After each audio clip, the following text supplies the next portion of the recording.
Bonjour mes chers professeurs, j'espère que vous allez tous très bien. Alors, dans la capsule précédente, je vous ai présenté la plateforme e-learning Google Classroom. Dans la vue professeur, nous avons vu comment créer les classes, comment créer les ressources, attribuer les devoirs, structurer le flux et comment vous inviter à rejoindre mon cours. Aujourd'hui, nous allons voir le côté élève, c'est-à-dire comment s'inscrire au cours, consulter les ressources, faire les devoirs et les rendre au professeur et consulter la note. Donc, je vais me connecter à Google en utilisant un autre compte et je vais aller donc exécuter l'application Google Classroom. Alors, maintenant, je vais aller rejoindre le cours, bien sûr en utilisant le code que j'ai reçu de la part des responsables de groupe. Donc, et je vais rejoindre le cours. Donc, j'ai rejoint le premier groupe que j'ai créé, Maths G1 secondaire, et là, je me trouve devant le fil d'actualité. Donc, je retrouve le message que j'ai envoyé, les ressources donc que j'ai publié comme donc le diaporama PowerPoint, les vidéos, donc la première vidéo et la deuxième, et le devoir, alors que je peux consulter à ma guise. Et comme je suis polie, je vais répondre au message de mon professeur.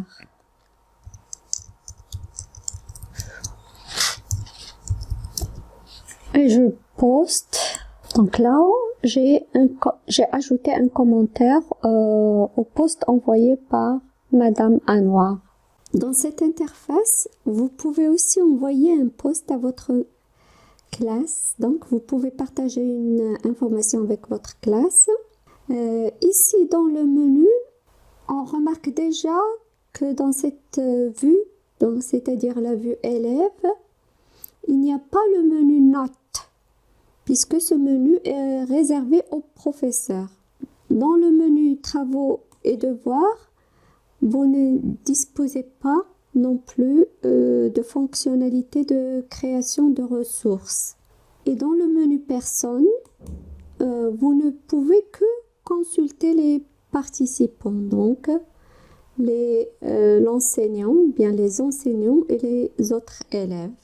Maintenant, pour consulter les ressources, vous pouvez le faire soit en y allant directement à partir du fil d'actualité, soit en allant dans le menu travaux et devoirs. Là, vous pouvez naviguer en utilisant le menu et consulter vos ressources. Donc, je vais aller à chapitre 1.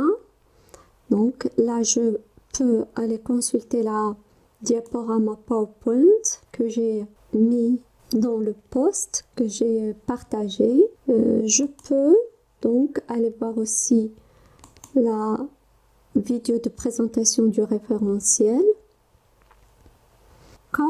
Donc là, je peux aller dans le chapitre 2 et consulter la vidéo.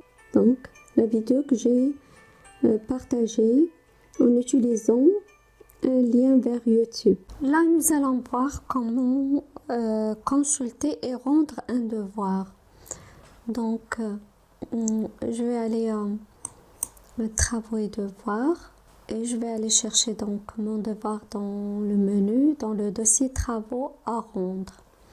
Alors ici, je vois que le devoir est attribué. Ça veut dire que le professeur attend que le devoir soit rendu.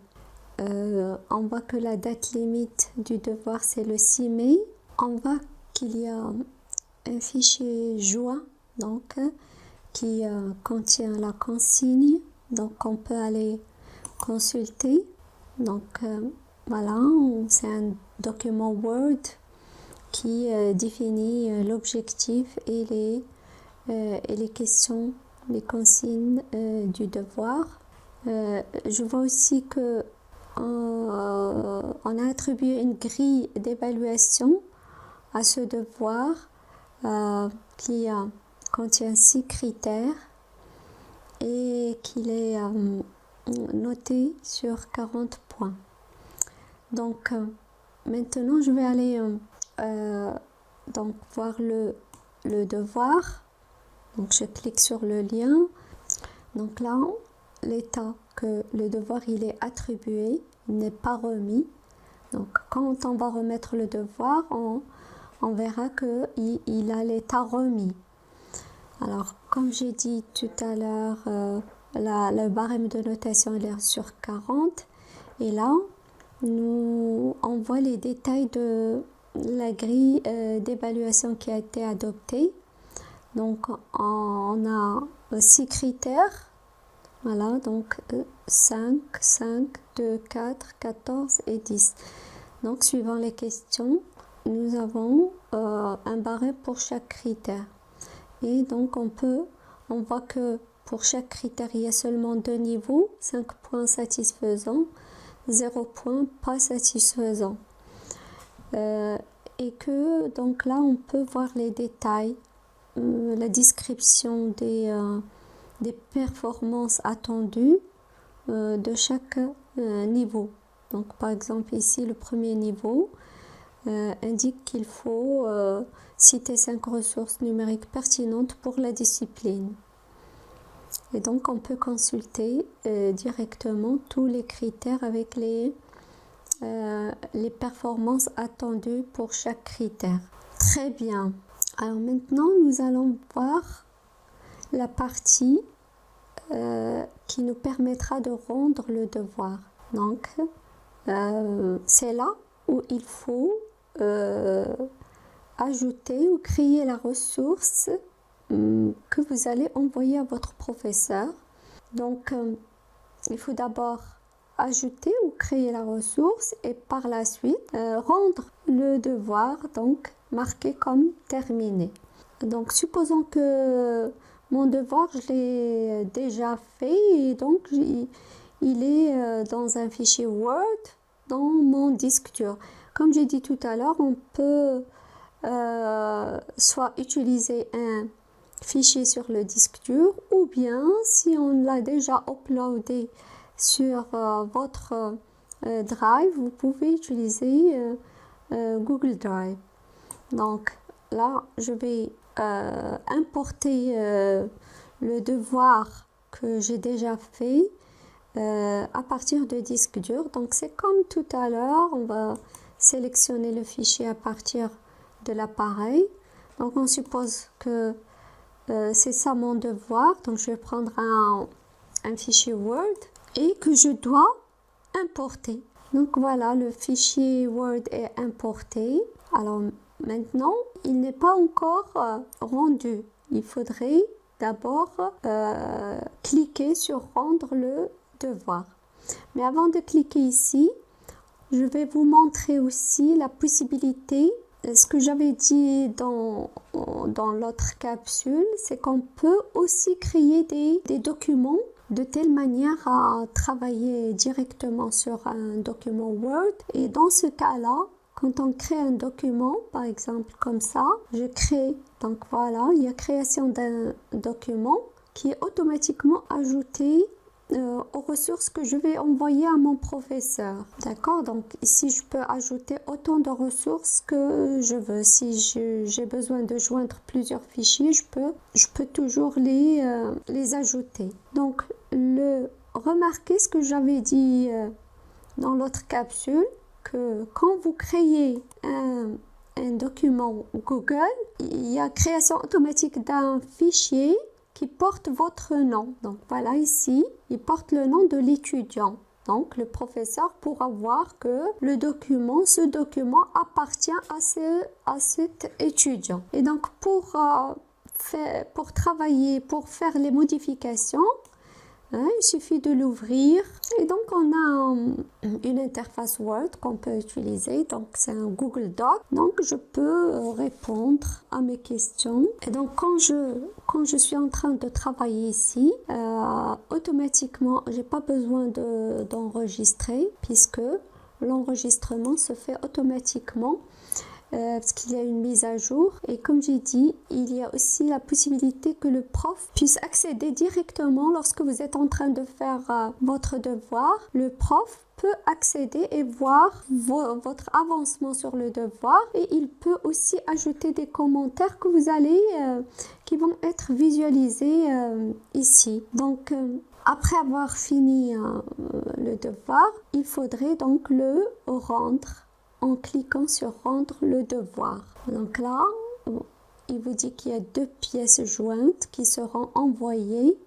Donc le premier que j'ai importé et le deuxième que j'ai créé, donc qui porte le nom de l'étudiant. Donc je vais rendre le devoir. Alors maintenant que vous avez remis votre devoir, vous n'avez plus la mention attribuée, vous avez ici la mention remis. Et donc si on revient au menu travaux et devoirs, donc si on va aller dans le dossier Drive associé au cours, donc je vous avais expliqué l'autre fois que dès la création du cours, l'application lui associe un dossier sur le Drive. Donc là, vous pouvez accéder à votre dossier sur le Drive. Et qu'est-ce que vous allez y trouver? Tout d'abord, le devoir que vous avez importé, c'est-à-dire votre réponse au devoir que vous avez importé depuis votre disque dur, et le fichier que vous avez créé, le fichier Doc, Google Doc que vous avez créé. Donc toutes les ressources que vous importez, que vous créez, vont être enregistrées dans le dossier qui porte le nom de la classe, dans Classroom. Voilà. Alors maintenant, vous avez ici un menu pour afficher vos devoirs. Donc, alors ce menu, il présente, si vous voulez, un récapitulatif des devoirs que vous avez eus, les devoirs qui sont attribués, qui ne sont pas encore remis, les devoirs qui sont remis et les devoirs qui sont remis et notés. Voilà, donc je reviens à ma vue professeur et je vais pouvoir corriger le devoir en utilisant la grille d'évaluation, faire des commentaires éventuels, notamment des appréciations, rendre la note à l'élève pour qu'il puisse la consulter. Alors, je vais aller au menu Notes. Cette page représente en fait une feuille de notes avec tous les devoirs que j'ai assignés. Donc pour le moment, j'ai un seul devoir. Et les noms des étudiants qui sont inscrits dans le groupe. Tous les noms des étudiants qui sont inscrits dans le groupe avec la note qui leur a été attribuée. Alors pour le moment,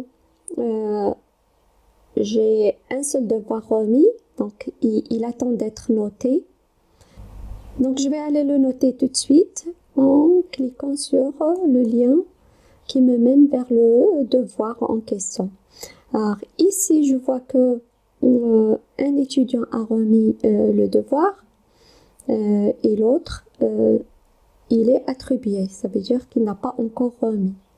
Donc je vais aller, je vois que l'étudiant qui a remis, il a inséré des pièces jointes. Donc je vais y aller pour pouvoir le corriger. Là, c'est les réponses envoyées par l'étudiant dans les pièces jointes. Alors, je vois que j'ai 2 pièces jointes. Donc là, j'ai la première pièce et la deuxième pièce. Voilà. Donc je peux regarder les réponses de l'élève et lui attribuer des notes. Donc en fait, je vais donner des notes aléatoires. Donc 5 par exemple, 0. Voilà, je peux ajouter des commentaires. Et donc je vois que les niveaux de performance que l'élève il va retrouver quand il va consulter la note rendue. Donc après avoir corrigé, la note est calculée automatiquement. Là, je peux rendre le devoir que je viens de corriger. Donc je vais cliquer sur rendre. Je reviens sur la page de tout à l'heure. Vous voyez que la mention remis, maintenant, elle est à 0, c'est-à-dire, j'ai pas d'étudiant qui a remis, qui n'a pas encore été noté, un étudiant noté et un étudiant qui n'a pas encore remis. Donc, maintenant, je vais du côté de l'élève pour voir donc il peut consulter sa note. Donc, tout à l'heure, il n'avait pas de note. Maintenant, donc il peut y accéder depuis travaux et devoirs, soit afficher vos devoirs, soit il peut y aller à partir de travaux à rendre. Donc voilà. Et là, il peut voir la note qui lui a été attribuée et il peut consulter aussi les détails de la notation, c'est-à-dire les performances qu'il a élaborées dans chaque critère. Donc là, graphiquement, il peut voir, donc, puisque on a ici seulement 2 niveaux, donc satisfaisant, pas satisfaisant. Donc ça c'est acquis. Là, le niveau n'a pas été acquis, ainsi de suite. Alors je reviens à ma vue professeur pour vous présenter une fonctionnalité que nous n'avons pas encore explorée, mais rapidement. Donc il s'agit donc d'élaborer un questionnaire QCM qui peut éventuellement être autocorrigé, c'est-à-dire que les étudiants peuvent consulter leurs notes tout de suite après avoir répondu au questionnaire. Alors pour créer ce questionnaire, donc c'est toujours dans le menu de création des ressources et puis on choisit questionnaire. Vous remarquez qu'il s'agit ici d'un devoir et le formulaire va se mettre en pièce jointe au devoir. Donc pour modifier le formulaire, je vais aller cliquer dessus. Voilà, donc ici j'ai une interface pour créer mon questionnaire très facilement. Alors je vais remplir mon formulaire. Tout d'abord, je lui donne un titre, donc je vais l'appeler contrôle 1. Je peux saisir une description, veuillez remplir le formulaire et je commence à créer les questions. Donc la première question que je vais donner, c'est nom et prénom. Donc je veux que l'étudiant saisisse d'abord son nom et prénom. Et pour cela, donc je dois choisir le type de question que je dois choisir, c'est réponses courtes. Donc j'ai un ensemble de types de questions que je peux utiliser. Donc je choisis réponse courte et dans ce cas la réponse doit être courte. Alors il y a une option ici que je vais utiliser, c'est rendre la question obligatoire. C'est donc pour empêcher qu'un élève oublie de répondre à une question. Alors pour cette question, j'ai pas de réponse possible. Donc, je ne vais pas saisir le corriger. Et je vais ajouter une autre question. Donc là, ajouter une autre question. Alors, la deuxième question, que désigne l'extension PNG? Alors, le type de question que je vais choisir, c'est choix multiple. La première option, c'est format image, par exemple. La deuxième option, format son. Et puis, format vidéo. Je rends d'abord la question obligatoire et je dois ajouter le corriger. Donc je clique sur corriger et je choisis la bonne réponse et j'attribue le point. Un point par exemple, terminé. Et je passe à la question suivante. Donc plus, troisième question que je vais mettre parmi les extensions suivantes, quels sont les formats vidéo? Alors, pour ce type de question, puisque j'attends que l'élève puisse donner plusieurs réponses, alors je vais choisir case à cocher. Donc la première option, je vais noter PNG. La deuxième option, ça va être MPG, puis JPG, FLV. Pour le corriger, je vais mettre donc le corriger et puis j'attribue le point. Donc là aussi, je vais la mettre obligatoire. Alors, il y a plusieurs options possibles. Chaque fois que vous voyez une petite icône comme ça veut dire que vous pouvez insérer une image. Donc, vous pouvez insérer une image dans la question, comme vous pouvez insérer une image dans les options. Il y a aussi la possibilité de dupliquer une question. Donc, si on a par exemple les questions qui sont de même type, au lieu de créer une nouvelle question, on peut dupliquer une question et faire les changements dans le texte. Alors là, donc, on peut ajouter un lien vers une vidéo YouTube, comme on peut aussi insérer l'adresse URL d'une vidéo pour la mettre dans le questionnaire. Alors là, vous remarquez que ici, c'est marqué « Toutes les modifications ont été enregistrées dans le Drive ». C'est-à-dire que quand vous créez votre formulaire, il est automatiquement enregistré dans le Drive. Donc, on peut importer les questions plus tard. Voilà, donc je vous ai montré rapidement, mais il y a aussi beaucoup d'autres options que je vous laisserai découvrir à votre aise. Maintenant que mon questionnaire est terminé, je peux aller le poster. Alors pour cela, il faut que je revienne à la création de devoirs. Donc là, je vais donner un titre à mon devoir. Et donc j'ai ici le formulaire qui est joint à ce devoir que je vais publier pour les élèves. Je reviens côté étudiant.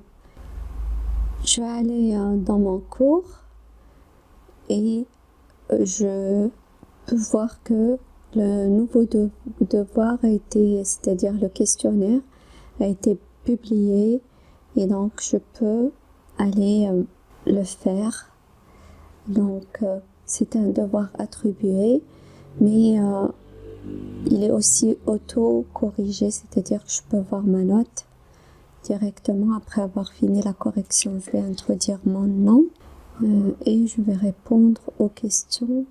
Donc, bon, ce n'est pas vraiment un contrôle puisque c'est sur 2 points, mais bon, c'est juste pour l'exemple.